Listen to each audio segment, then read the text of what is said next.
Бидний хамгийн том үе дамжиж ирсэн юу бол хилмидүүл байсан. Айгүй олон юм дээр ингээд айцтай байгагаа ерөөс мэдтгүй юм шүү. Ядарсан явж байгаад нэг ганцаараа нам чимээгүй суухад тухайн үед чи ёо сайхан мөршлөө гэж бантаа усч юм уу барайнд ороод яа. Гэхдээ цаана бидний тулгамж байгаа нийгмийн асуудлууд байсаар л өмнөх нийгмээс бид нар үлдсэн тэр нийгмийн оролцоо чинь дандаа юм дүр хэсгсэн шинжтэй байгаа шүү дээ.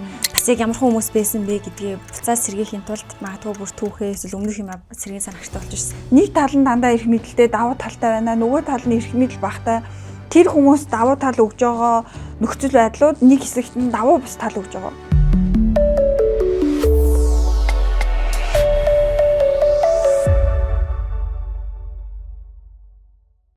Сайн байцгаана уу, та бүхэндээ энэ өдрийн мэндийг хүргэе. Ингээд Wellbeing podcast-ийн 2026 оны шинэхэн дугаараар та бүхэнтэйгээ уулзаж байна. За бидний энэ удаагийн дугаарт өөрчлөлтийн төлөөх эмэгтэйчүүд төрийн бас байгууллагын зөвлөх эрх зүйч гэрлээ маань хүрэлцэн ирсэн байна.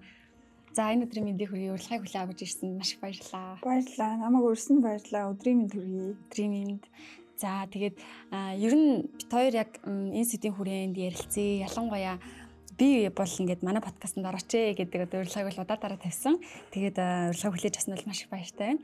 За тэгээ хоёулаа манай сонсогчдод болон үзэгчдод өөрийгөө танилцуулаад тэгээд эхэлье. Намайг гэрлээ гэдэг. Би иргэний нийгэмд оюутан байхасаа сайн дурын ажил хийж эхлэе. Төгснөхийн дараа бүтэн цагаар хүний эмэгтэйчдийн эрхийн төлөө ажилладаг болоод 16 дахь жилдээ орж байгаа юм хүн байна. Тэнийг Master Healing Justice гэсэн чиглэлээр сурч төгссөн гэдгийг сонсоод надад ингээд Healing Justice гэх юм бол яг юм байж болох ийм хоёрыг хамт хоршиж болт юм уу гэж бүр гайхмаар тийм санагдчихсан. Тэгээд аюу шинэ ойлголт юм шиг санагдсан. Тийм болохоор ер нь яг яаж яваад энэ чиглэлээр ер нь сурах болсон бэ гэдэг талаараа замлаа бидэнд хаваалцвал. Ер нь бол Healing Justice гэхээр чи илаашхуйн шудраг ёс гэж би болохоор монголоор орчуулад байгаа. Улс төр, түүх, сэтгэл зүй, нийгмийн эрүүл мэндийн салбаруудын одоо огтлцол дээр байгаа ийм нэг судалгааны шинэ чиглэл гэж ойлгож байна. Нөгөө юуны Америкийн нэг хэрэг гарсан штэ. Өнгөтэй арьстай эрэгтэйг нэг зарлаа юу тий нөгөө Жоржийн ихний хэрэг гээд Америк явсан дээр бүр ингээд тэмцэл давлгаа үүсгэсэн. Тэрнээс одоо үүдэлтэй ангийн болон нийгмийн давхаргын юунд расизм суурилсан юм ялгуурлан гадуурхалтыг өнгөтэй арьстай хүмүүс туулж байна. Тэгээд энэ юм бол хаанаас эхэлсэн бэ гэхээр мэдээж эрг боолчлоос эхэллээ гэдэг ингээд нөгөө юуны үе дамжиж ирсэн асуудлуудаа дахиж зөвхөөд Америкт байгаа хар арьстай судлаачид эхэлж гаргасан ийм онол байгаа. Black Lives Matter гэдэг нэлээд хөдөлгөөн бас өрнөжсөн тэгээд тэрний дагуу тэгээд дагаад амар их судалгаанууд явсан.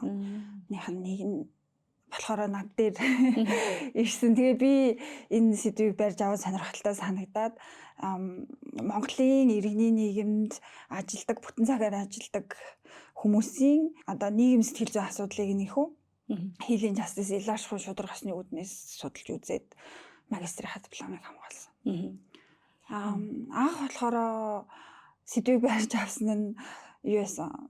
Хэдэн жил ингээд нэг ажиллаад бид нар чинь дандаа л хүмүүстэй ажилладаг болохоор бодлогын нөлөөллүүд, хууль бодлогын нөлөөлөл, судалгаа, тэгэл сургалтууд амар хийдэгтэй орон нутгаар яваад ерөнхийдөө болохоор хүний эрх эмэгтэйчдийн эрх тэгээд нөгөө ардчлалын боловсролтой холбоотой сургаалт мэдлэг мэдээллүүд чинь дандаа л иргэний нийгмээс явагддаг. Юуны одоо төрийн байгууллага албан боловсролын тогтолцоогоор иргэдэд одоо арслан нийгэмд яаж амьдрах вэ гэдэг боловсролыг ерөнхий боловсролоор өгөх ёстой байхад одоо тэнд нь юу яаж чадаагүй, авч чадаагүй ингээд хэдэн үе байгаа шүү дээ. Тэгээд энэ gap зайг болохоор иргэний нийгмийн байгууллагууд нөхөж ажилладаг шүү дээ.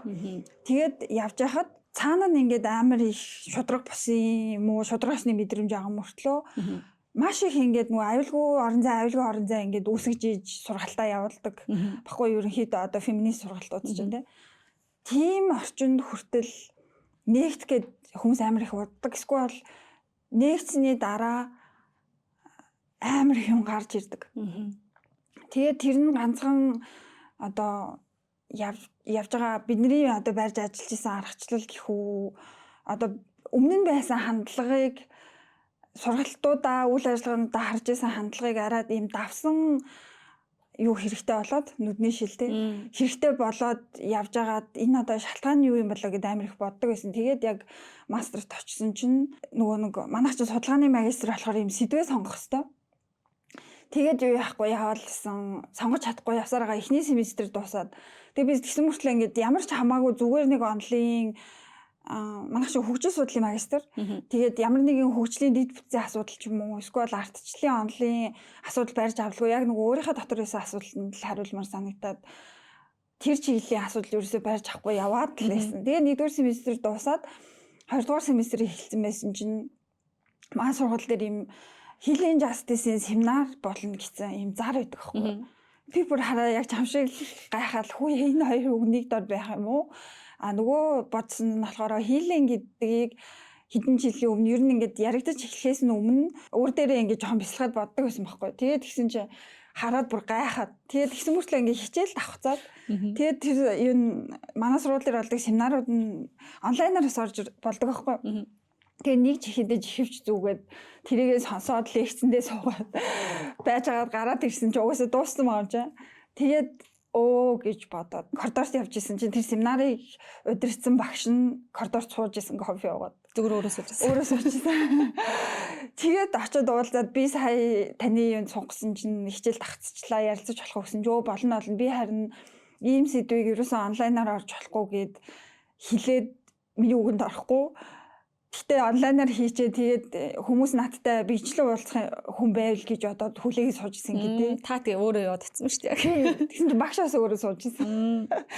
Тэгээд ярилцаад тэгсэн чинь тэр багшийн танилцуулсан судалгаа нь юу байсан бэ гэвэл Африк ТV-ийн 10 10-аад орны иргэний нийгмийн салбарт ажилладаг эмэгтэйчүүдийн хүний эрхийг хамгаалагч эмэгтэйчүүдийн илэршихуй шударгаас гэдэг судалгаа байсан. Тэгээд юу нь болохоор хамтарсан байгууллага нь болохоор Urgent Action Fund гэдэг. Феминист сан баггүй юу? Urgent Action Fund-тай хамтраад Африк ТV-д хийсэн судалгаа байсан. Тэгээ би ингээд шившин сэдвч гэсэн Urgent Action Fund-ыг мэднэ, healing гэдэг үгийг мэднэ ч гэжтэй одоо тэр үгийг амар ойрхон justice гэдэг үгийг бас тэр чиглэлээр нь ажиллаж исэн болохоор шууд л ингээл амар холбогдсон тий холбогдоо. Тэгээ бид хоёр өөрсдийнхөө тухайн амрыг ярьсан чинь багш тэр юунд сургуульд юу яадаг research fellow гэдэг юуны судалгаа хариуцсан хүн нээсэн. Тэгээ дээрэс нөгөө нэг SDGs доктортой хөгжлийн зорилтуудыг хийхэд 2 сая хүнээс ийм оролцооны аргаар судалгаа авсан гэдэг хэлдэг шүү дээ. Тэр судалгааг батсан багийг нь удирдах ажилласан багш байсан. Тэгэл бүр нөгөө доктортой хөгжлийн зорилтууд гэдгийг марна бид нар энд ажиллаж байгаа татсан шүү дээ. Тэгэл бид хоёр амар холбогдоод амар их ярилцаад тэгээ ясны дараа ингээ ганц 2 мэйл уус нэг юуны ялангуяа их сургуульд юм уу ингээд нөгөө олон улсын хурал дээр communication туслах баримтлагдаг миний нөгөө нэг арга юу вэ гэвэл шууд танилцсан хүнтэйгээ залуу хүн байвал инстаграмын солино. Инстаграмгүй хүн байвал талархлын мэйл өчтдөг байхгүй. Тэгвэл бол чи амар олон хүн дотроос тэгж хоорондоо холбогдож ярилцах чи амар ховор боломжтой. Тэг ингээд алдаа явуулчихаар бас харамсалтай. Харин. Тэгээд би мэйл бичсэн чинь багш намайг чи хэрвээ юу яаж ивэл сонирхож ивэл энэ чиглэлээр диплома бичнэ гэвэл би чамайг дипломч удирдах болох уу гэд хэдэ. Тэгэл бүр өөрөө бараг саналтай байлаа. Тэгээд бичгээр болсон. Тэгж энэ сэдвтэй холбогдоод диплома бичсэн процесс нь болохоор уус амар их уншин яг тэгэл өмнө нь би нэг авч очсон санаануудаа бус багш нарт ярихаар наадах чи хөгжил судлалын сэдв биш шүү дээ. Гэт ерөөсө холбогдохгүй. Яаж одоо холбогдох нь ойлгомжгүй л байсан байж тээ. Тийм болохоор ингээд шившин нээсэн болохоор ингээд амар их уншаад.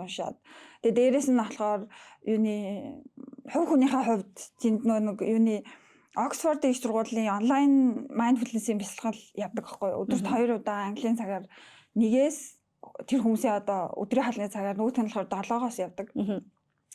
Тэгээд юу төлбөр төлж болно.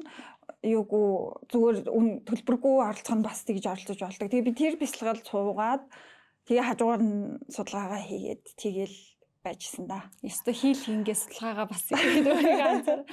Тэнгуул надад зүгээр сонирхолтой санагдаж байгаа нь хөгжил судлал гээд яг мастера сонгоод очсон чинь таны одоо өөрөөт тань би яг энэ чиглэлээр судалмаар байна гэдэг зүйл өөрөө хөгжил судлалын нэг хэсэг бишээ гээд одоо няцаагтаад байсан тэр л айгүй сонирхол санагдаж л да. Миний бодлоор зүгээр би бол яг нэг хөгжил судлал дээр бол нэг сайн мэдгүй. Гэтэ зүгээр одоогийн ойлголтоор ойлгоход ер нь магадгүй улс их орныг яаж хөгжүүлэх вэ гэдэг тэр хөгжлийн бодлогыг ярилцаж тодорхойлдог чиглэл юм болов гэж бодож байна. Тэгэхээр тэр талаар илүү дэлгэрэнгээр бас яг яагаад нэг хэсэг нь биш гэж үзэж исэн бол таны одоогийн бодлоор тэр одоо ихтрхи шин санагдаад яг ерөнхийдөө ч юм болохоор яаж энэ амьдарч байгаа нийгэм орчныг хүндээ ээлтэй ялангуяа одоо хамгийн бүл чадалмуутай хэсэгтэй ээлтэй амьдруулах вэ, амьдрцгаах вэ гэдгийг л судалж байгаа салбар шүү дээ, тий. Тэгэнгүүт healing justice гэхээр чинь илүү хүнээ гэхүү сэтгэлээ задлаад хамт олонний соёлыг задлаа явчихаар юу яцсан баг. Тэр одоо миний уулзж исэн багш нарт гэсэн өөрсдөд нь судалгааны бэкграунд байгаа шүү дээ, тий. Тэгээ илүү ингээд нөгөө мэрэгчсэн одоо ардчлаараа ч юм уу эмэгтэйчтэй оролцоо тэгэл юуны эдийн засаг тий феминист эдийн засаг ч юм уу ингээд судалж исэн болвол ахаад ингээд өөрийнх нь судалгааны сэдвээс биш болчоор мэдээж эрэг тэр хүнд биш л санагдсан болов.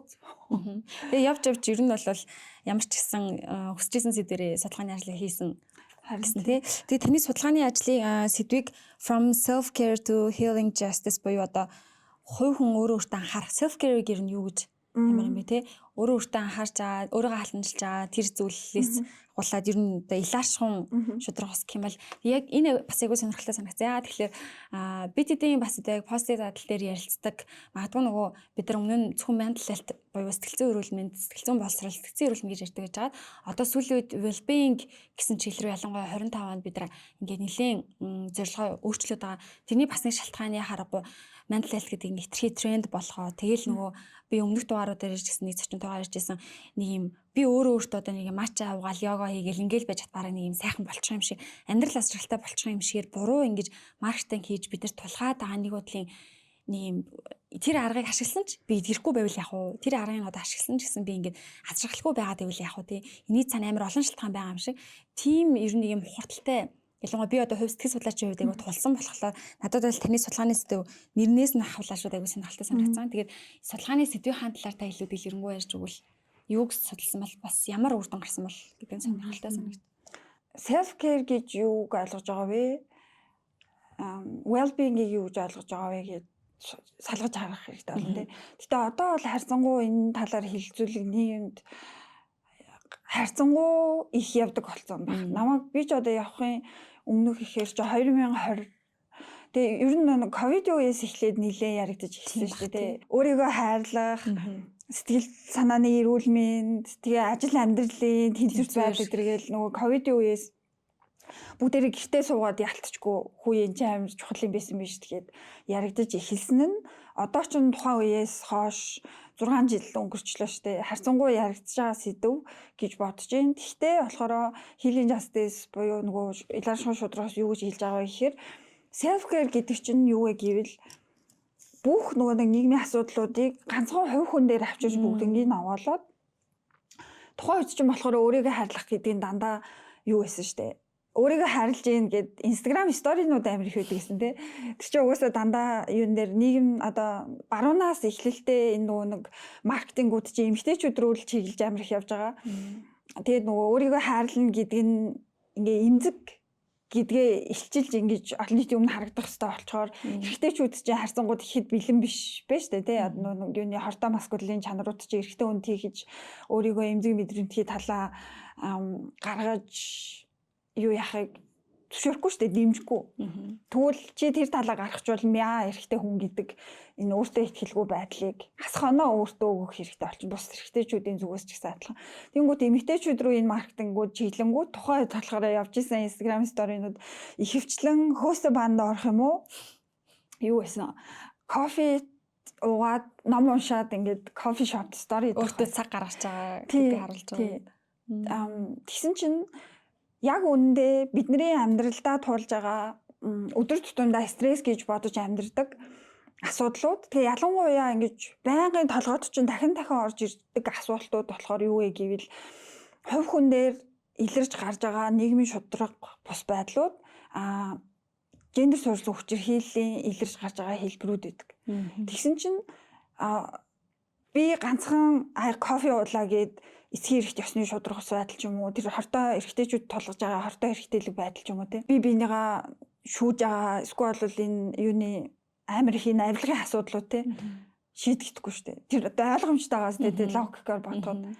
Тэгсэн чинь юунууд корпорациуд энэ чиглэлээр нөгөө капиталист маркетингууд болохоор яасан бэ гэвэл бидний нөгөө нэг энэ нийгмийн тогтолцооноос шалтгаалж хувь хүн дээр үүсэж байгаа стрессийг бид нар л одоо стресс гэж нэрлэдэг шүү дээ. Буцаагаад бид нар зарсан л байна л дээ. Харин тийм.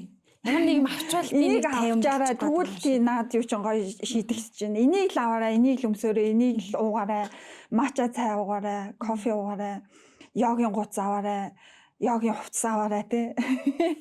Гэл тэгвэл чи өөрийгөө харилна гэсэн үг гэл харилж байгаа гэсэн үг шүү гэдгсэн тэр чинь өөрийгөө харилна гэдэг чи яасан юм нэрэ бүр ингээд тэр дотор байж байгаа багасаа биднэрт ингэж суудаг гоё ингээд хараар дүүрдэг мэдрэмж. Хэрвээ хүний би одоо тий ийм эзлэхүүнтэй гэж бодоход тэрүүгээр чи ингэж дүүрж байгаа гоё нэг харилцаанаас үүсэж байгаа мэдрэмжүүд өөр ингээ махан биеийн суусан тэр юунууд үстэй. Тий мэдээллүүд шүү дээ. Хайрлагдчихээн би хайрлж гэдэг тэр мэдрэмж мэдээ. Тэгсэн чинь тэрийг тэгэл ганцхан удааны тэр юунууд нөхгүй л ахна л дээ. Тэгээ гол нь нөгөө зарим хүмүүст яг нэг түр хугацаанд тэр л ажилтдаг байсан гэж болох юм тий. Нэг үнэхээр ийм одоо маш завгүй өдрийн рутин дундаа нэрэл нэг ганц аяг кофе уугаассан чинь нэг болоод байгаа юм шиг. Гэхдээ тэр яг урт хугацааны шийдэл үү гэвэл бас үгүй болж ирсэн болохоор тэн дээрээ асуулт энэ гарч. Харин тий. Тухайн үедээ бол допамин ч юм уу юуны стресс, кортизол бууруулах уу гэвэл бууруулна шүү дээ. Тийм үстэй. Түр хугацаанд л тий. Амар ингээл нөө хүмүүстэй уулзаад юу явж байгаад ядарсан явж байгаад нэг ганцаараа нам чимээгүй сухаа тухайн үед чи яа сайхан морчлоо гэж бантаа ус ч юм уу барайнд ороод яа гэхдээ цаана одоо тэр бидний тулгамж байгаа нийгмийн асуудлууд байсаар л төгжрэлт явсаар агаад хүүхдээ зөөсөөр агаад ингээд тэгээд эсвэл ногоон гэрлээр явж байгаад машин тариулсан ч юм уу те асуудлууд цаана ингээл зөндөө тогтолцооны асуудлууд байж байгаа хэвээрэл байсаар л байгаа байхгүй. Тэгсэн түрүүний нөгөө юун дээр капиталист маркетинг гэдэг дээр юу яахгүй манай энтгийг нэг бас феминист найд байдаг байхгүй. Тэр тэгсэн тэгнэ. Одоо нэг 30-аад настай бага бахт нь йога гэдэг чинь зүгээр ингээ гэртээ аав ээж нь ингээл зүгээр л ингээл өдөр байж хахад хүн аягтай цай хийгээд авдаг шиг л ингээл гэрийнх нь л нэг хэсэг байж гинэ амьдралаа. Тэгээ том болоод ингээс гаралтай юм чи угаасаа тий. Тэгээ том болоод ирэх тусам нь ингээл нэг тустай гудастай авах хэвээр хувцастай байх хэвээр ийм хувцастай авах хэвээр тэгэл бараг ийм өнгийн хувцастай лөөлөл лимонтой байх хэвээр ч юм уу те эсвэл сүүлдээ нөө нэг ийм саруултай аян гэл ингээл бүр их юм нэмэгдээл байгаа гинэ гэ ярьжсэн тэгэл нэрээ юу юм бэ да зарж болох бүх юм л гарвал авал биднэрт буцаага зарчд юм байна да. Тэгсэн чи яг үнэндээ тэр одоо бүтээгдэхүүн бараа тэ тустай байгаа юм биш. Эсвэл гэрийн гадаа биш. Юуны тэр нөгөө дотоод амар хамгаалан гэдэг чинь миний л дотор байж байгаа шүү дээ тий. Юм бодлож аваад нөхөцчгүй. Юм хэрэглээ гэ тэр нь өсчихгүй.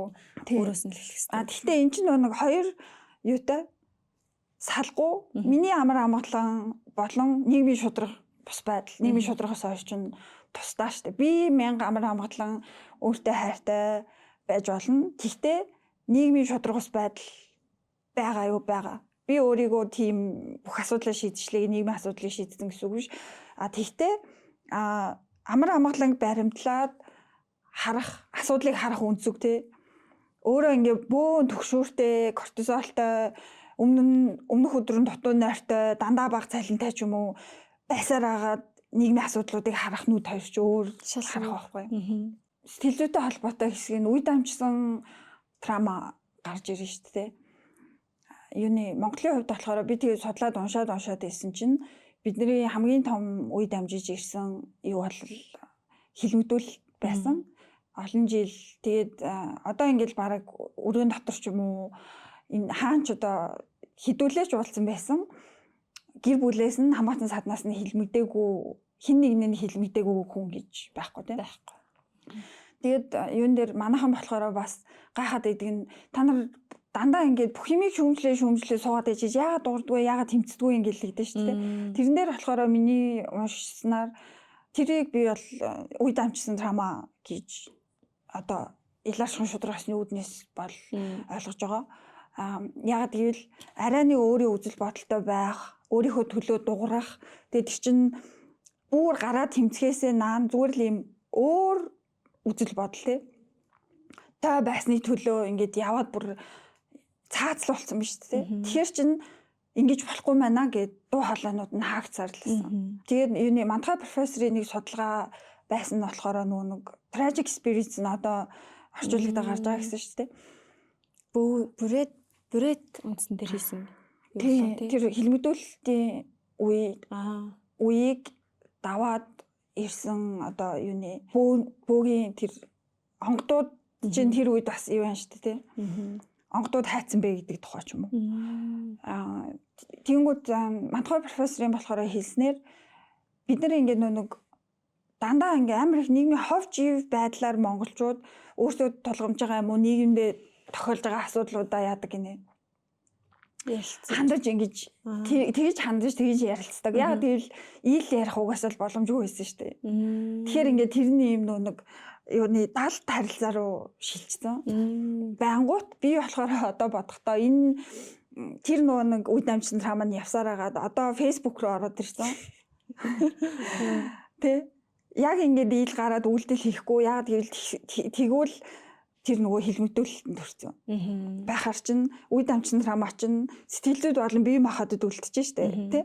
Тэгэхээр тэгж чадахгүй. Гэхдээ фэйсбુક дээр бичиж чаднаа. Пассив агрессивээр тэр одоо итгэхгүй байдлаар шударгаасыг илэрхийлж байгаа тэр нөгөө нэг хандлага юм шиг надад харагдаад байгаа байхгүй. Харин тий айгүй сонирхолтой үнцэг санагдсан. Бид нар бас яг үе дамжсан трама одоо нэг юм сэтгэл зүйн зарим хэллэгүүд трама гэдэг хэллээ үл жишээ ингээд хитрхи ингээд нөгөө нэг хүмүүс юу гэдэг одоо яг утга учирын зарим нь бүр ингээд алдагдуулаад би нэг гоочлооч юм те одоо бараг трамагүй хүн байхгүй боллоо л доо гэж хэлдэг. Гэхдээ яг үнэндээ нөгөө бодитоор энэ асуудал чи яг юу илээ бидний нүн яаж орч аваа гэдгийг хилцэж ярилцаагүй гэж ямар нэг нэр том яг нэг юм тоглоом хэлбэрээр ч юм уу ингээд хөнгөн байдлаар ингээд хараад бас айгу буруу юм шиг санагдсан. Бидэд нөгөө нэг юуны яг энэ подкастын нөгөө нэг түүхч Батхан Жагаал гартай хийсэн дугаар дээр өөрийн гэсэн үзэл бодолтой байх. Ер нь нэг манай нийгэм аль онолоор яваад байгаа юм бэ?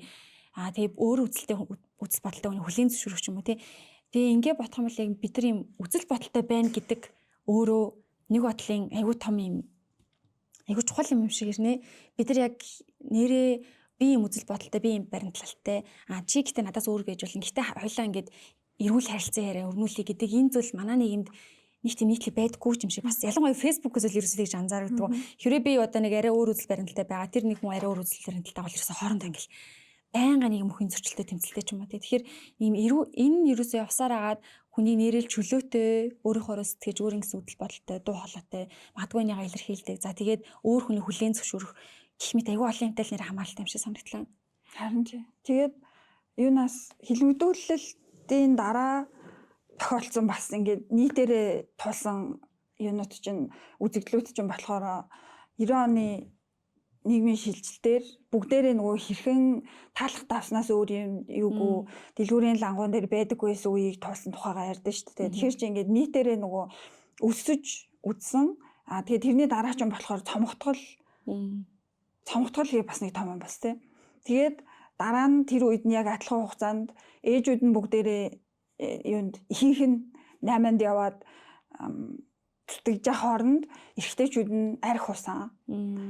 Тэгээд энэ чинь ингээ бүгдээрээ үеийн асуудлууд байгаа зү. Тэгээ яг ингээд юуны зангиллагын одоо хямралын үе ирэхэд хүүсээсээ хамаарад туулах гэж хинэ ингэж туулах гэж хичээсэн л биш тэ. Тэр нь ингээд манай дээдлийн үе дээр харагдсан байдал нь байгаа хгүй. Тэгээд харьцангуй тэр нь одоо болохоор нөгөө юун дээр эмэгтэйчүүд дээр яаж илэрдэг вэ гэвэл 50-аас дээш насны эгч нарыг бүгднийг фэйсбүүкийн болиул яад ингээд нэг би харсаахгүй. Тэр ч юм болохоор тэр үед чинь нөгөө төрсний дараа хямралч гэдгээ мэдгүй Ингээл тэгэл Яаж хүүхдүүд нь даваад үлсэж байсан гин, бэ? ажлаа халтах гад байна. Дараа нь менопауз явагдана. Тэр өгнүүдээ ч ингээл мэдгүй тэмцэл яваал зүтгэсээр өдий болсон. Тэгээд тэр чин дотор нь маш их ингээд нөгөө өстой тайлмаар байсан хэрэгцээ, хайрлуулмаар байсан хайр тэ юуны шударгаасны мэдрэмж юу зөндөө их юм үлдсэн байгаа шүү дээ. Ойлголцмоор байсан харилцаанууд ч юм уу тэ. Тэгээд тэр олгон чинь ингээд дотор үлдсэн байхад хаашинч гаргаагүй бүгдээрээ хадгалагцаар агаад бас гарч байгаа нь тэрл гэж би боддог байхгүй. Одоо тэгэл тэр нөгөө юу яадаг штэ. Очор дайраад байна мэн гэж тэгдэж штэ. Тэгээд тэр чи одоо яалтчгүй л бас үнэн. Гэхдээ тэгээ цаана нь бас тийм шалтгаантай гэж боддог.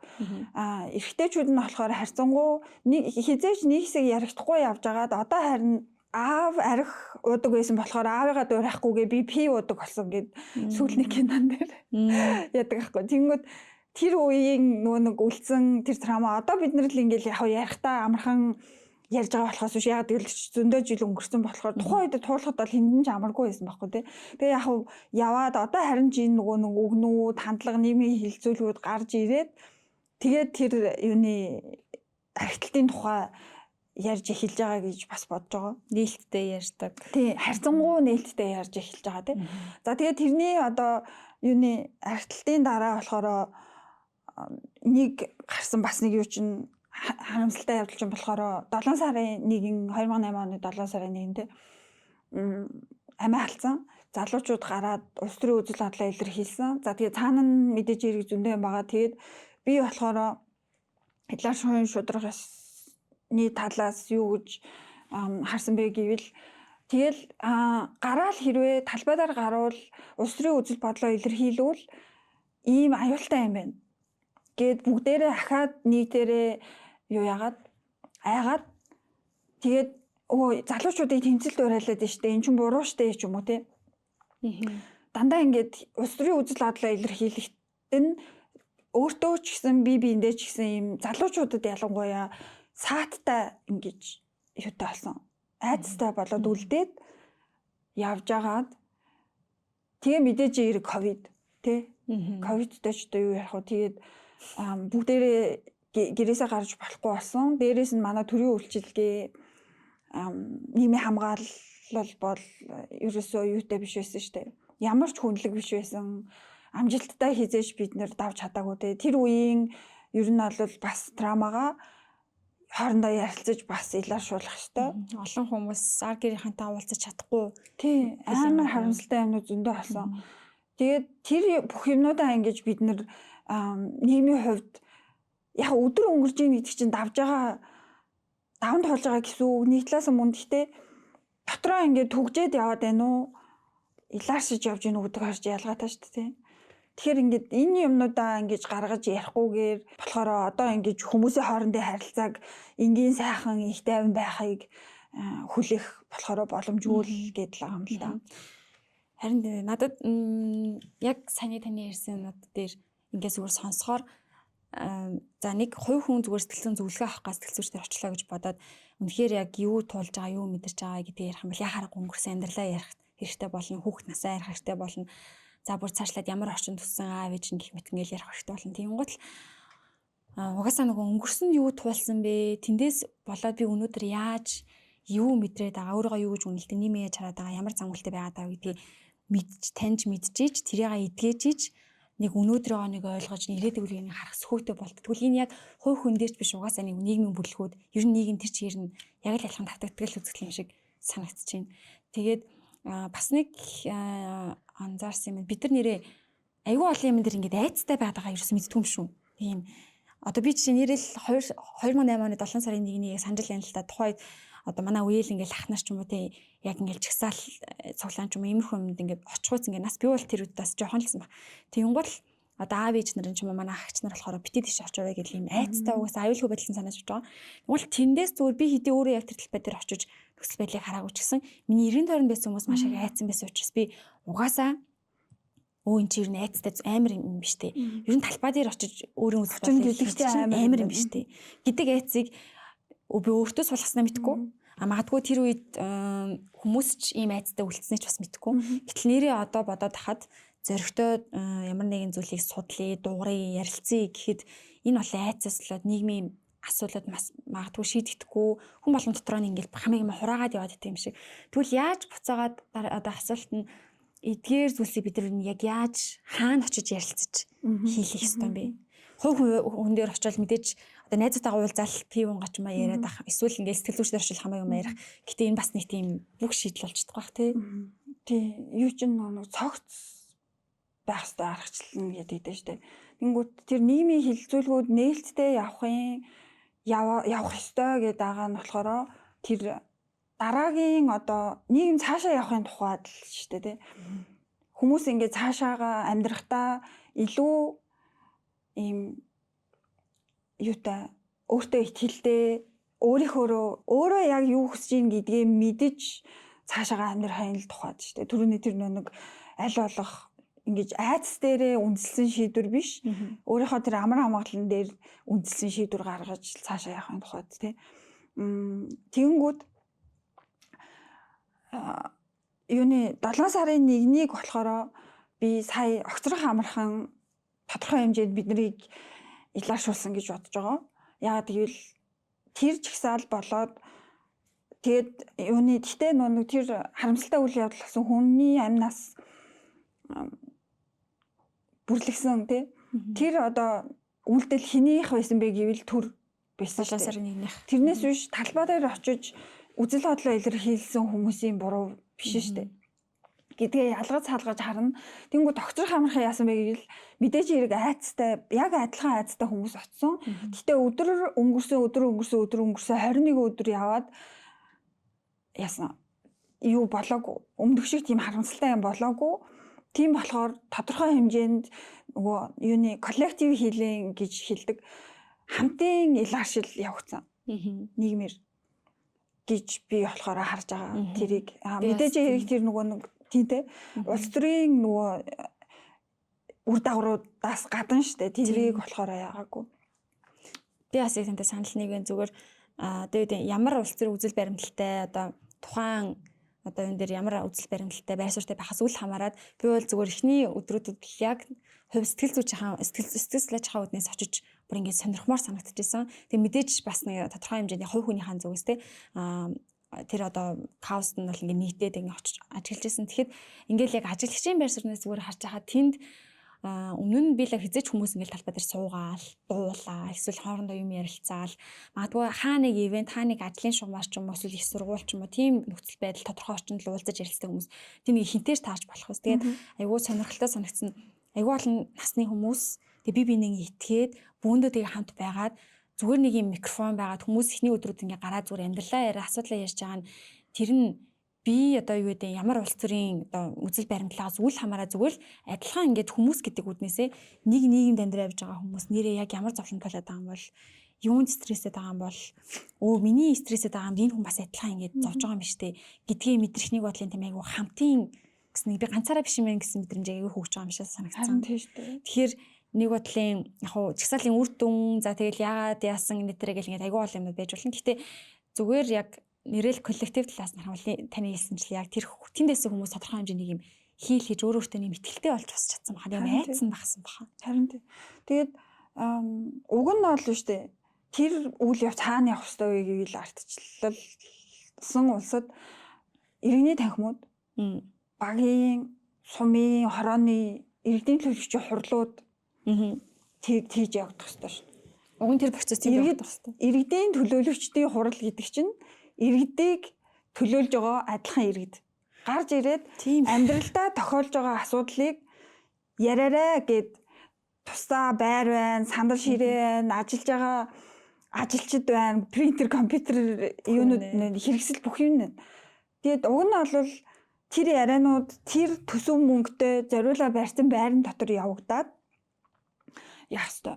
Шийдэгдээд явах ёстой. Тэрийг нь болохоор юуны хүний эрхийн үднээс тэр нөгөө хүний эрх хангацсан нийгэм хүртээмжтэй байдал гэж хэлээд байгаа шүү дээ. Хинч ирээд тийм би чачин уу? Тэгж чадахгүй болохоор явсаар хагаад тэнд очиод ингээд 20 хэдэн хоног суухаас өөр аргагүй болсон шүү бүгдээрээ тий.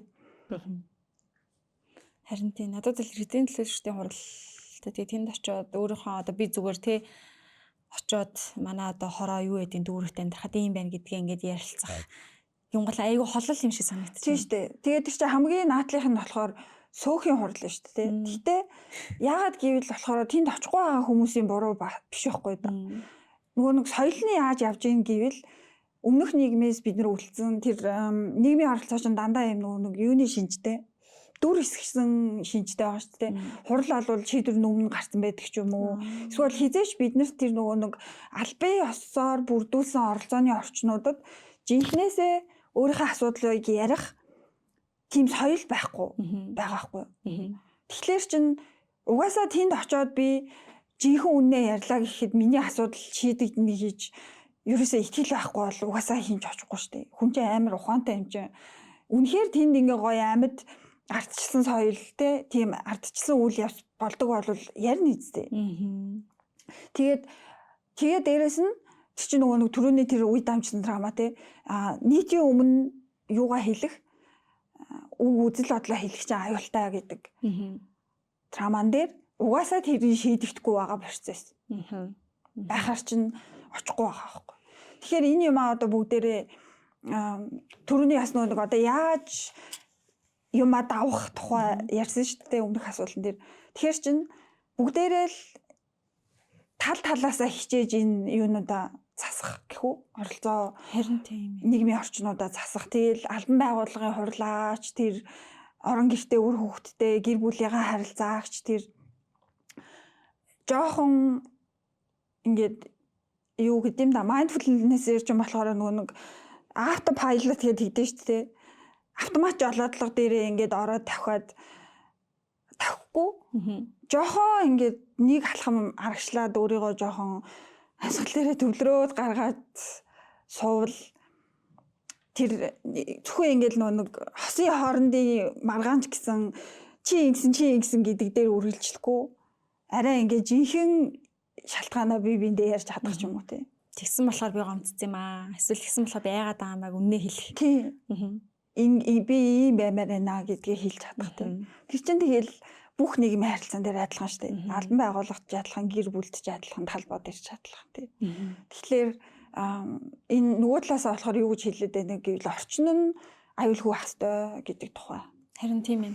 Түрүүн нөгөө таны эхний яриан дээр яагаад энэ юугаар сургалсан бэ гэмбэл аюулгүй орчин бүрдүүлээд тахад хүмүүс ярихгүй тэгээ энийг ярихаар амар их ингээ гардаг гэдэг юм бол нэрэл энэ сэтгэл зүйн зөвлөмж хүмүүс ирдэг шалтгаануудын бас нэвтрэл байгаа байхгүй тий. Би энд ярих юм бол миний нууцыг хадгална. Би энд аюулгүй гэдгийг мэдэрч байгаа учраас хүн тодорхой хэмжээний өөрөө байж чадчих байгаа. Тэгэхээр тийм аюулгүй гэдгээ хэрвээ би зөвхөн аль нэг бүлэгт эсвэл нэг одоо юу гэдэг сэтгэл зүйчдэр очиж мэдрэх биш хаач гараад оцсон би аюулгүй гэдгийг мэдрэхүйс тийм нийгэм байвал нэр ямар юм барагтай юм үнэхээр бараг тийм нийгэм байх юм бол хүмүүс яг өөрөө байж чадах. Би наа юм шүүмжилж ингэж хэслүүтэйгээр яг тэр нь айгуу чухал юм шиг басна. Тийм шүү дээ. Тийм шүү. Тэг яг хүмүүс ч амар олон янз шүү дээ. Юу биш л дээ. Дандаа бүх орчинд тийм байж чадна гэсэн үг биш. Зүгээр л ядаж юу яадаг өөрийнх нь ингэж нэг дотны орчнууд тийм байх. Эсвэл албан байгууллага нь тэ дүрм журм нь ажлын байрны билгийн дарамтаас сэргийлсэн ч юм уу эсвэл юуны дарамт те хүчирхийлэл бие махбодын сэтгэл зүйн дарамт хүчирхийллээс ангид дүрм журамтай байх ч юм уу ингээд юугаар дүрм журмаар засах боломжтой орчнууд нь ядаж би энд өөрийнхөө аюулгүй байж болно гэдэг итгэл төрүүлэхүүц байх те 100% санал нийлж байна. Ер нь нөгөө миний бэлдсэн асуултны хүрээнд баг угаасаа хоёул ингээл ярианы төвшөлөл ерөөхдөө бараг л бүгдийн л хинхин л ярьчлаа дөө. Гэтэ энэ дээр нэг бас нэг онцлоод одоо асуумаар байгаа юм. Нэг талаараа яг Монголыгоо хэдүүлээ ингээл одоо улсаа ингээл хүмүүс сайжруулчих гэдэг байдлаар шүүмжлээл ингэдэг эсвэл ингээл болтгоч байгаа юм гэсэн ярьдаг. Тэгээд бидэд нөгөө нэг сүүл посттэй дадал дээр нийгмийн трама гэсэн нэг пост хийгээ. Тэгээд нэмээд ингээд нэг юм ер нь юм хичээгээд өөдрөг байх гад болохгүй штэ. Хаяа чон гутарчээ гэсэн утгатай пост хийсэн чинь амар инээдтэй комент ирсэн. Positive гэсэн нэртэй юм байж айгу сөрөг негатив юм ярьлаа. Тэгээд бас энэ удаагийн дугаар дээр нэг юм жоохон өөдрөг эрэг талаас нь боловч байгаа талаас нь юм бүр зочноос асууя гэж бодсон. Тэгээ магадгүй таны нүдээр healing justice онлоор ч юм харах юм бол те манай Монгол улс бусад улстай бас харьцуулах юм бол бас харьцангуй дэжгүй ингээд болж байгаа бүтэж байгаа шүү ч юм уу те нэг тийм талууд ер нь юу ажиглагдсан бэ? За энийг ярихын тулд бид нэр эхлээд зүгээр юуны боловсролын тухай товчхон ардчлан нийгэмд амьдрахын тулд иргэд хүүхдүүд хүмүүс ардчлан нийгэмд яаж амьдрах вэ гэдгээ дүрмээ заалгах ёстой. Тоглоомын талбай дээр яаж тоглох вэ? Найзтайгаа тоглоомоо хуваах вэ? Хуваахгүй бол юу гэж хэлэх вэ? Яг л хүүхд чинь бүх юм шинээр сурж байгаа шүү дээ. Ардчлан нийгэмд төрсэн хүн байна. Дүрмийг нь зааж өгөхгүй ингээд шууд паалгээ тавьчихаар шудраг бус. Гэхдээ тэр чинь нөгөө хүний өөрийнх нь тэр нөгөө гоё яг өөрийнх нь оршихуйг дарна гэсэн үг биш. Зүгээр хаана ямар дүрм баримтлахыг нь л заах те. Тэгсэн чинь бид нэр болохоор ялангуяа өмнөх үед нь колоничлогдчихсэн бол боловсрал тэр колоничлын эсрэг decolonization гэж хэлдэг. Decolonization хийгдэх ёстой байсан. Тэгээд Монголын боловсрал болохоор тэгж чадаагүй болохоор бид нар бүх одоо нөгөө өмнөх үеийн юунуудаа тэр нөгөө үзэл суртал юмнууд биднээс ерөөсө гараагүй боловсролуудыг авсан гэсэн үг. Тэгээд хангалттай арслан нийгэмд амьдрах хад хангалттай тэр одоо чадваруудыг тий бас яаж чадаагүй авч чадаагүй. Тийм болохоор нөгөө түрүүн иргэний нийгмийн байгууллагуудын чиглэлийн тэр нөгөө хүний эрх арслын боловсролын чиглэлээр сургалт айгүй их явуулдаг гэдэг нь шаардлага нь тэр биш тий. Тэрийг бид нар бас ярих хэвээр. Тэгээд нэг болохоор юу decolonization-ийн нүдээр ингээд харахаар юу гинэ сүүл нөгөө Монголд гарсан нэг эрэгтэйчүүдийн хүчрхийлүүлэх байдлын судалгаан дээр болохоор гарсан нь сонирхолтой нэг юм гарсан нь болохоор юу яасан гинэ. Өмнөх одоо юуны өмнөх үе шүү дээ тий. Хувьсгалын өмнөх үед социализмын өмнөх үед хүүхэдтэй эмэгтэйг монголчууд амар юм дуртай байдаг гэсэн гинэ. Дуртай. Тий. Одоо нэг хүнтэй суух асан тэр эмэгтэй хүүхэдтэй шүү дээ. Гэртээ хүүхдэд төрүүлсэн аав ээжийнхээ гэрт хүүхдэд төрүүлсэн байлаа гэхэд single mom гэдэг шүү дээ. Ганц бийжд. Тэ гэрлэгтэй дуртай. Яагаад гэвэл аль хэдийн нөгөө нэг юуны мал маллахад туслах хүн хүч аль хэдийн өөрөө төрсөн байгаа гэж хандлага биш нэг талаас тэ нөгөө талаас угаасаа л тийм хүнд хүүхдэд тайртай арт юм уу. Тэгээд тэгэнгүүт байсан чинь яасан гэхээр нөгөө юутай хамт хувьсгалтай хамт чинь христийн юунууд орж ирж байгаа шүү дээ. Үзэл үнэт зүйлүүд орж ирээд тэгээ нөгөө нэг гэр бүл ариун байх хэрэгтэй ариун байна гэдэг нь юу юм уу вэ? Хоёр хүн ингээ хоорондоо насаараа яагаад эмэгтэй нь өмнө нь өөр гэр бүл харилцаагүй ингэж байх хэрэгтэй мостой гэдэг юунууд орж ирээд холилдсон байгаа байхгүй. Тэгээд хэрвээ тэр decolonial-ийн нүдээр бид нэр боловсруулаа соёлоо харуул өмнөх үеэс зөндөө гоё хүнлэг юунууд гарч ирж соёлууд гарч ирж болохоор тэгээд ингэж дахин гоё соёлоо юу яа тийм сэргээж болохоор зөндөө гоё юунууд байгаа байхгүй. Тэгээд одоо би бол жишээлбэл өөрөө бас адилхан эмэгтэйчүүдийн эрх ийм чиглэлээр ажилладаг. Тэгээд юуны хүний эрх ч юм уу феминизм гэдэг ярангуут бас адилхан танаар баруунаас ингээд юунууд авчирч ярьдаг гэл те ойлголт онлууд авчирч ярьдаг гэдэг. Тэгтээ үнэндээ юуны Монгол эмэгтэйчүүд чинь бус эмэгтэйчүүдтэй харьцуулахад ингээд гэрт нь гадны хүн ирэхэд юу нүдрүү нь ингэж ихцэлж хардаг. Охтууд нь тийм юм байна гэд бичсэн Монголд аялж исэн хүний дурсамж байдаг шүү дээ. Би одоо юуг нь мартчих нэрээ. Тэгээ тийм гоё өөртөө ихтэй зоригтой эмэгтэйчүүд байсан. Байгаа хгүй тий. Тэгэхээр чин хаанаас юу орж ирж холилдоод бүр энэ нөгөө эмэгтэйчүүдийг үзэн ядах үзлийг, эмэгтэйчүүдийг дорд үзэх үзлийг, эрэгтэйчүүд ингэж юуны хортой өөртөө өрөөлт хортой ингэ хүчрхийллийн аргаар бүх нийгмийн асуудлыг тий хувийн асуудлаа шийддэг болохын соёл юмнууд хаанаас орж ирсэн гэдгийг дахиж харах л хэрэгтэй болж байгаа байхгүй тий. Бид нар яг мөн чанартай бол нэг тийм бас яг ямар хүмүүс байсан бэ гэдгийг буцаад сэргээхийн тулд магадгүй бүр түүхээ эсвэл өмнөх юм сэргийн санаагчтай болж ирсэн тий. Тэгээд тэр нэг сөрөгдөл гэснээс зүгээр ингээд тэр юмнууд чи хаанаас эхлэх вэ л хоорондоо ярихаас л эхэлсэн. Тэгээд тэрийг заавал бүх юмыг гоё харагдуулаад дандаа аз жаргалтай сайхан юм яригдж байгаа нь сайхан гэсэн үг биш. Тэгээд дандаа хэцүү юм ярьж байгаа нь тэрний сөрөг гэсэн үг биш. Яг жинхнээсээ л ингээл байгаа л өөрийгөө ч сайхан жинхнээсээ л хараад биенийгаа жинхнээсээ хараад юу нийгмээ хамт олноо гэр бүлээ ч гэсэн ингээл яг байгаагаар нь хараад Тэгээд тэр нэг гендрийн саяны колоничлын янз бүрийн нэмэлт ийм хиймэл юмнууд толохгүйгээр л ингээл харчуул уг нь баахан сонгоны хайцчтэй юмнууд тэгээд харчуул би бинийгаа байгаагаар нь хүлээн зөвшөөрөх гэдэг чинь тэр бах те олон ургалч үзэл хийдэг ч гэсэн. Тэгэхээр буцаад нэг асуултын хариулт руу буцаад бидний бас магадгүй нэг жоохон эрэг талын гэх юм бол бидний угаасаа соёлд би биний одоо хүнлэг байдал ч юм уу те энэ тэнцүү гендер ч гэсэн энэ тэнцүү би бинийгаа хүнддэг эдгээр зүйлс угаасаа байсан юм шүү дээ гэдэг л очиж ирсэн те. Тэгээд саний нөгөө колоничлал эдтэй холбоотойгоор манайх чи ингээл бид нар чинь тийм колон орон байгаагүй бид нар гэх янз бүрээр ярьдэн шүү дээ. Гэтэ мэдээж бид нар бол түүхч биш. Гэхдээ ер нь бол нөгөө нэг decolonization буюу нөгөө бидний нүдээр колон гэдэг бол жишээ нь тий одоо нэг юм өөрсдөө бид нар колон байгаагүй гэж амир ингэж ярих дуртай магадгүй түүхийн юмнууд байдаг л ахaltaа баримтууч юм. Гэтэ тэр нөгөө саний яриад байгаа соёл шашин за тэгээ боловсролт нь хүртэл ингээ ороод ирсэн байгаа. Тэр нь одоо хүртэл яваад байгаа гэдгийг анзаарахгүй бас байгаа хүмүүс нэлээх байгаа болов уу. Тэгэхээр магадгүй одоо ямар зүйлс дээр тэр нэлээх гарч ирж байгаа вэ гэдэг. Тий анзаархаас гадна хамт суугаад бас ярилцах.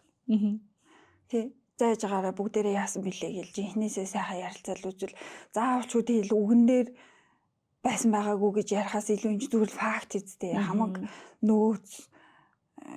нөөцөө явуулсан хамаг эрдэмтээс хийлэг хүмүүсээ алдсан тийм үстэй.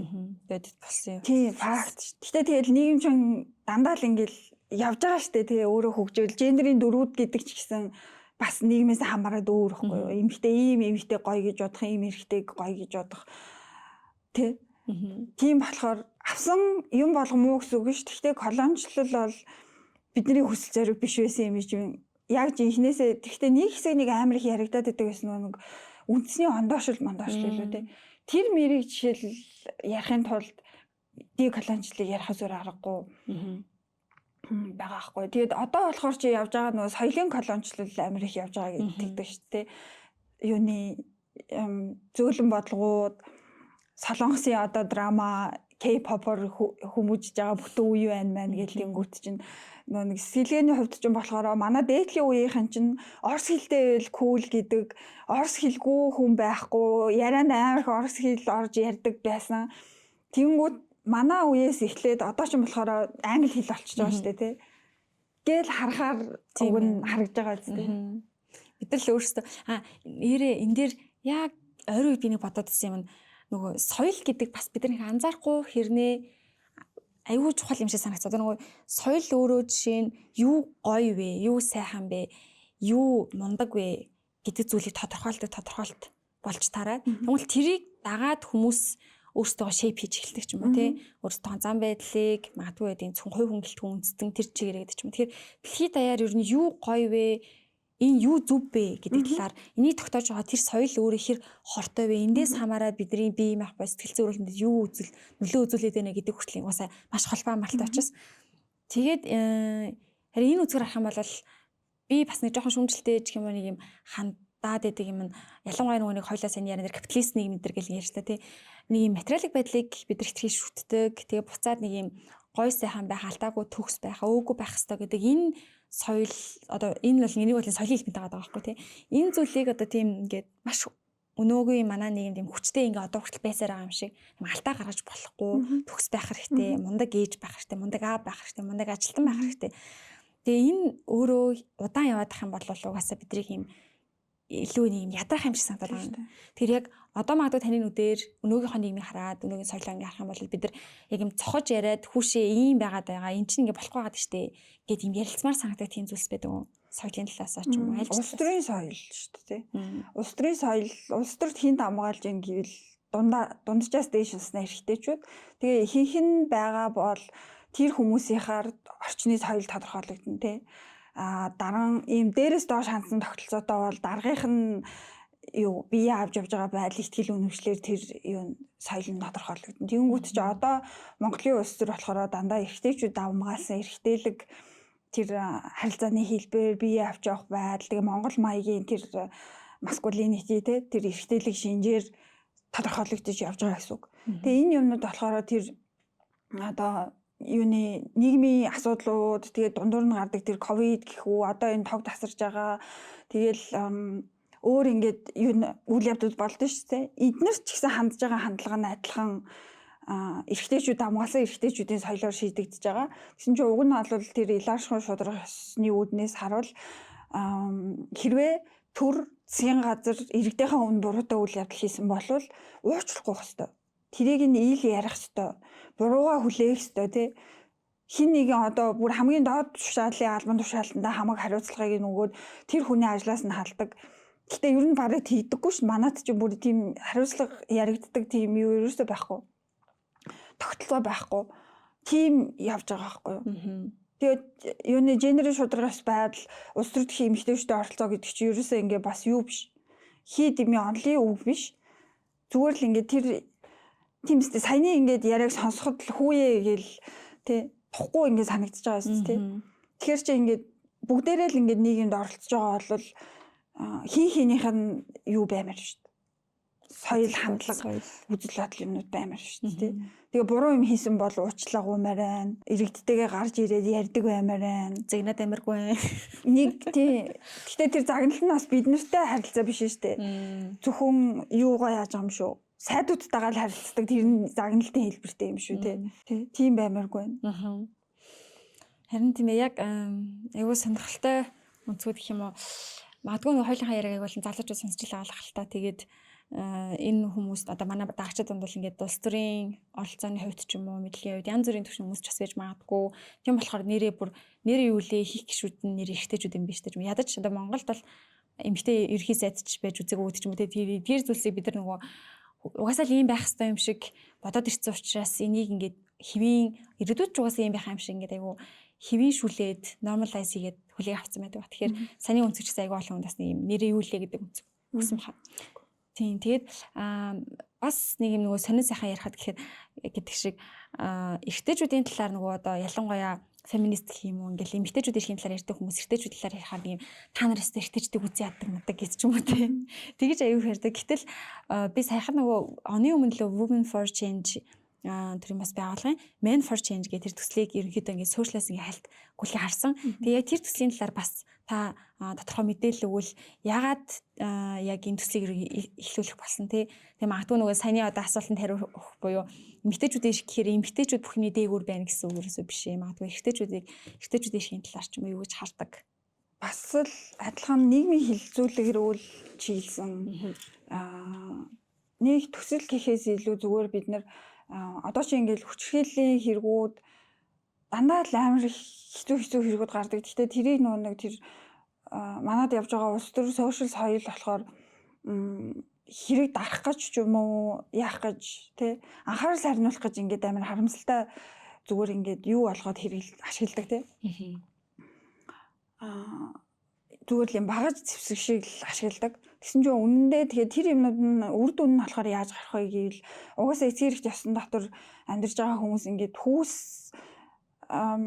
багасаа эрэгтэйчүүд болон эмэгтэйчүүд гээд ингээд хоорондоо бие биенийгаа хүн гэж харах боломжгүй ингээд хүнээсээ төсөж явахад хүчирхийллийн хэрэгүүдийн ингээд сэвээд ахаар бүр их тэр хоорондын үйл ойлголцлыг харилцааны тэр зайг ихсэж байгаа. Тэгээд тэгэнгүүт бид нар болохоор зүгээр л өөрсдөө бас сануулахыг хүссэн. Бидний эргэн тойронд зүгээр ингээл бидний найз, аав, ах, хайртай залуу амьдралд ингээд зүгээр ингээл сайхан хүмүүс зөндөө л байгаа тий. Тэр хүмүүс амьдралд учирснаар бидний амьдрал байснаар намайг өөртөө илүү ихтэй хосон эсвэл ингээд гомдсон байсан талын маань гоё яагаад өгсөн эдгээгээд илээд өгсөн хүмүүс байгаа шүү дээ. Тэгээ зааж байгаарэ гэж жоохон яасан гэх юм уу? Пауз авахыг хүссэн гэх юм уу? Тэгээд тэр юу сэтгүүлийг болохоор ингээд бүх асаргааны хүүхэд асрах ачааллаа ганцхан ихнэр дээрээ өгдөггүй. Одоо тэр нийгэмд явж байгаа юуны автомат удирдлагын систем гэдэг шиг чинь дандаа л тэр байна шүү дээ. Тэрийг дагдаггүй өөрийнхоороо тэр гэр бүлийн соёлоо тодорхойлж тэрийгээ гоё үйлдэж явдаг аавуудыг ураад оролцуулаад тэгээ тэр хүмүүсийн түүх ярилцлагаар тэр сэтгүүлийг хийсэн. Одоо ерөн сэтгүүлийн уншиг гэх юм бол манай уншигчид магадгүй хаанаас явах боломжтой бол UB Cab-удад тэнийхтэй хамтарсан. Тэднийхээр байгаа тэгээ бас манай офис дээр ирж авч болно.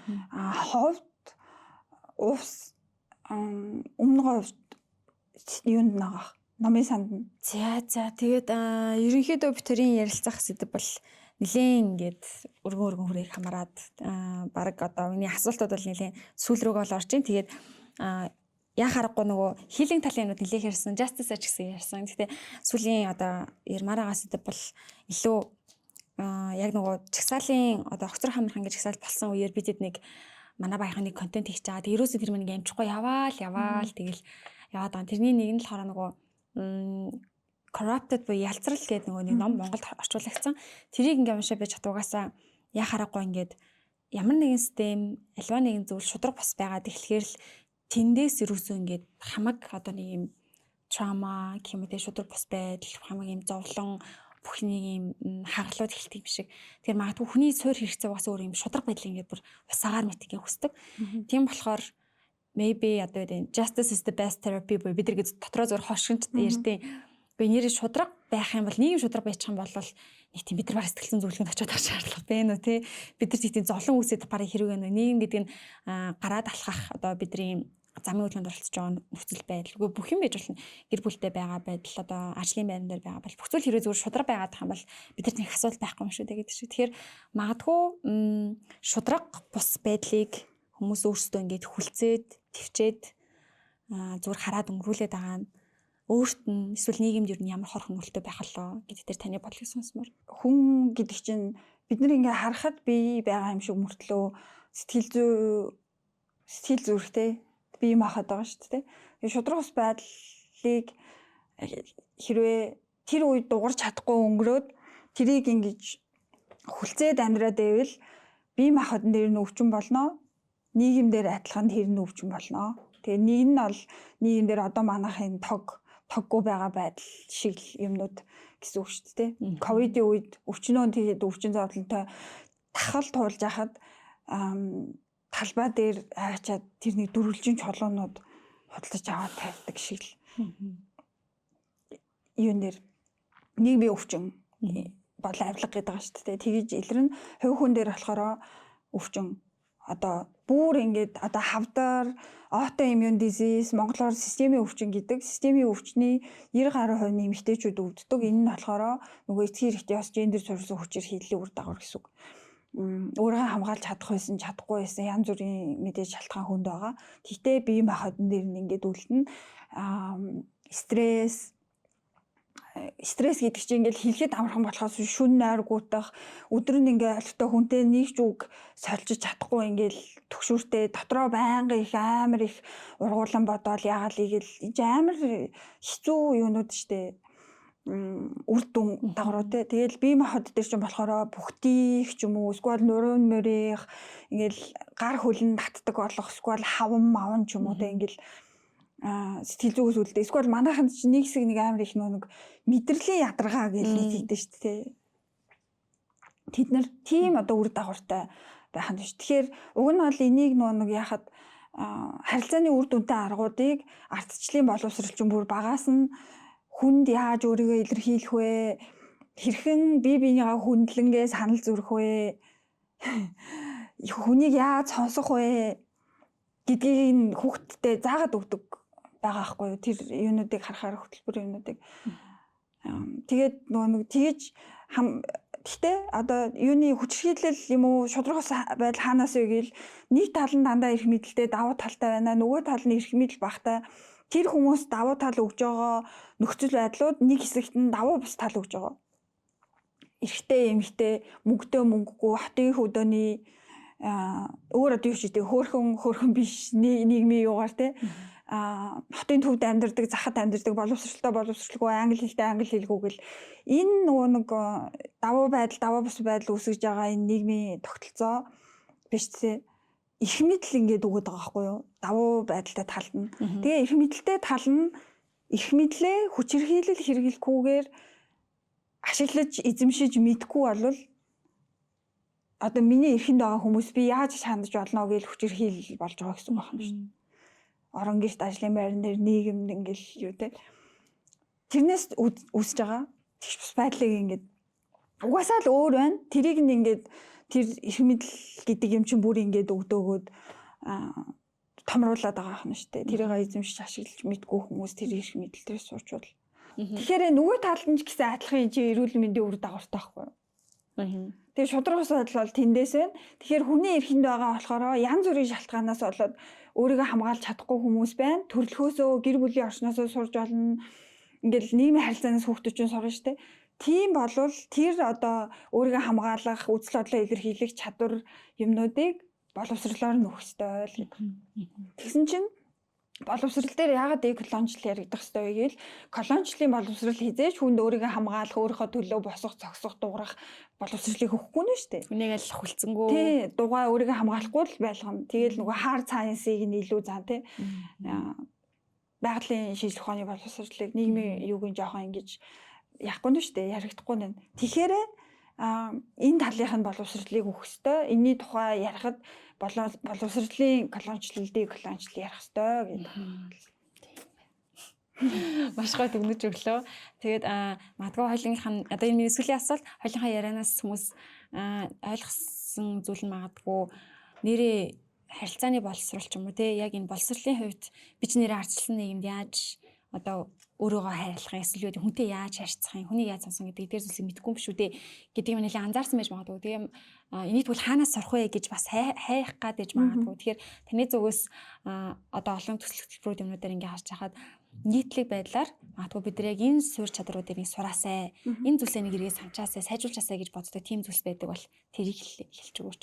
Уг нь энэ чинь биднээс бас хоол биш юм билээ. Өвөө эмээ ялангуяа өсгсөн хүүхдүүд бол багасаа 10 цагаан буян бодож 10 хар нүглийг төвчиж өсдөө штэ тий одоо амны алдас хийж болохгүй хаалга ингэхгүй хөө ингэхгүй худлаа ярихгүй гэл өснө. Тэгээд зүгээр л энэ чинь ингэ нэг хүнлэг байх тухай байгаа зү. Гэтэ хүнлэг байхын тулд саяны бүх тэр нийгмийн давуу сул байдал, үе дамжсан драма, туусан хүчирхийлэл юмнуудаас болоод ингээд өөрийгөө ч яахгүй анзаарахгүй, хүндэлж чадахгүй, харилж чадахгүй ингээд явж байгаа байхгүй тий. Тэгэхээр ингээ энэ юмнууд бүгдээрээ цуглал явах хэрэгтэй гэсэн үг. Орчин нь жээлтэй байна. Өөрөө ч хичээн. Тэгээ өөрөө хичээхгүй бол энэрэн нэгүсгүй байдал юм уу, хүнлэг байдлыг ингээл харин тий надаа амар ингээл хандсан, намаа ил ингэдэг гэл тий. Өөрөө дандаа ингээд бид нар ийм үйлдэл хийх боломжтой субъект гэж өөрийгөө харахгүй байдаг юм шиг санагддаг. Бусдыг буруутгаад ч юм уу. Тий, гэхдээ тэр нэг харилцааны юм итгэхгүй субъектээр өөрийгөө бодоод байгаа зү. Гэхдээ эн чинь бас нөгөө үе дамжсан драма штэ. Тэгэхээр бүгдээрээ одоо насан турш хүмүүс ялангуяа хэрвээ сонсож байгаа бол тэр харилцааг нийгмийг өөртөө ээлтэй байлгах, хүнлэг байлгах, өөрийнхөө төлөө дуурах, тий өөрийгөө энэ харилцааны идэвхтэй оролцоогч те ганцхан хохирогч таална биш идэвхгүй ингээд үг хэлэх боломжгүй хүн нь биш хэрвээ би насан туршсан хүн бол өөрийнхөө оролцож байгаа харилцааг амьдарж байгаа нийгмээ өөртөө ээлтэй хэрвээ ингэж те надад шударгууш санагдаж байгаа бол өөртөө ингэж гоё амьдрахад илүү ээлтэй үгээ хэлж чадхаар болгож чаднаа ингэх боломжтой насан туршсан хөөн гэдгээ өөртөө хэлэх. Тэгтээ одоо тэр илэршин шударгаасны үднээс энэ хэлэх гэдэг ганцхан хэлийгээд бодоод болчихгүй бие махбодод шингэсэн байгаа болохоор биеийн дасгал хөдөлгөөн тэр нөгөө соматик юмнууд дандаа давхар явах хэрэгтэй хөлсөө гаргадаг тий юунууд стресс энэ тэнд бие хэсгүүдэд хоригдлогч болохоор тэднийгээ ингэж давхар хэмжилж явна. Энэ дээр болохоор хамтын нийгэм юм чинь монголчууд чи ялангуяа хамтараа амьдардаг хүмүүс шүү дээ айл хотлороо. Тэгэхээр нэг хувь хүний тэр ээлтэй гоё өөрийнхөө төлөө дуурч чаддаг болох илүү гоё илаарших тэр байдалд нь эргэн тойронд нь нөлөөтэй. Гэтэ ингээд хинэнч бүтнээрээ ингээд бүх юм төгсөрсөн хүн гэж аахгүй бүгдээрээ анх удаа амьдарч байгаа гэдэг шиг юм чи. Ерөнхийдөө яана л гэсэн үг шүү дээ. Айтаахан биентэйгээ бүгдээрээ саяны ямиг санаал өөртөөгөө ч өрөөлтөж айтаахан л харилцаад явна гэсэн үг. Хар яар гээл дайрж ороод дандаа хэрүүл яачгүй заа хийж байгаараа ингэх гээд байгаа юм биш үү? Арай нэг зүйл хандах юм байна. Энэ маань ингэсэн хүн байгаа шүү.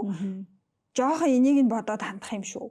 Гэл те. Энд чинь болохоор онлоор цаанаа зөндөө theory of intersectionality гэдэг тэр доктортой хөгжлийн бодлогуудын суур онлоос байгаа л да. Тэгтээ зүгээр л нэг нэгнийгээ хаанаас ирсэн хинбэ гэдгийг харгалзаж үзэх гарч байгаа илэрхийлж байгаа тэр зан ааш байдал дээр нь биш хаанаас ирээд ийм болсон бэлээ гэдгээ өөртөө ч гэсэн тэрийг санаж хандах те.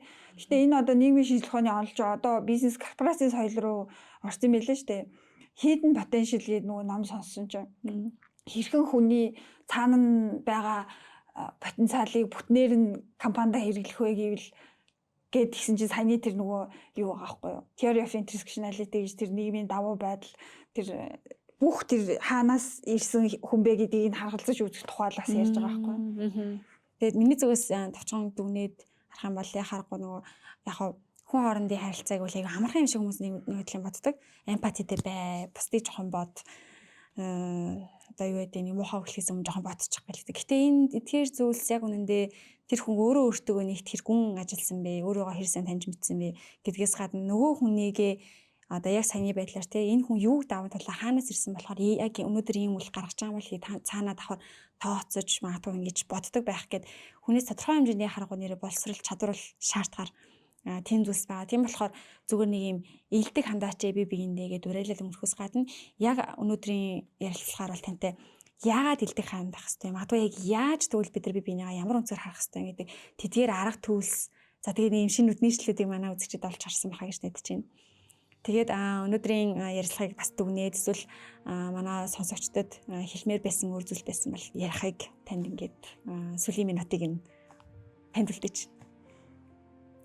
Ер нь гайгүй хаа. Тэгтээ зүгээр л байгаа газараа жоохон юм юутай байх. Арай нэг жоохон анзаарахтай хөө байх. Гэтэ тэр нь дандаа бус хүмүүсийг анзаараад байна гэсэн үг биш. Анзаарахтай байхаар чинь өөрийгөө анзаараад жоохон ингээд юутай байвал mindfulness гэж л одоо хэлээд байгаа тийм. Гэхдээ ингээл жоохон ингээд доктор суурьтай байвал аяндаа л ингээл юмнууд харагдана штэ. Тэгэл бүх юм тэгэж адгаж яагаад ах хэрэггүй л дандаа их орчин нөхцөл байдлууд байгаа. Тэгтээ том зургаараа харахад хэрвээ амьдарч байгаа нийгэм чинь явж байгаа тогтолцоо дүрм журм соёл нь таалагдахгүй байвал юу үйлдэл хийх бүрэн боломжтой идэвхтэй харилцагч оролцогч тал нь шүү гэдгээ бодцоож байгаа. За ингээд бидний энэ удаагийн дугаарыг энэ хүртэл сонссон үзэгч та бүхэндээ баярлалаа. Тэгээд Wellbeing podcast-ийн 2026 оны шинэхэн дугаар та бүхэндээ их хүрч дуусч байна. Ингээд дараагийнхаа дугаараар та бүхэнтэйгээ уулзцаа. Өнөөдөр бидэнтэй хамт өөрчлөлийн төлөөх эмэгтэйчүүд төрийн бас байгууллагын зөвлөх эрх зүйч гэрлээ байлаа. За баярлалаа. Баярлалаа.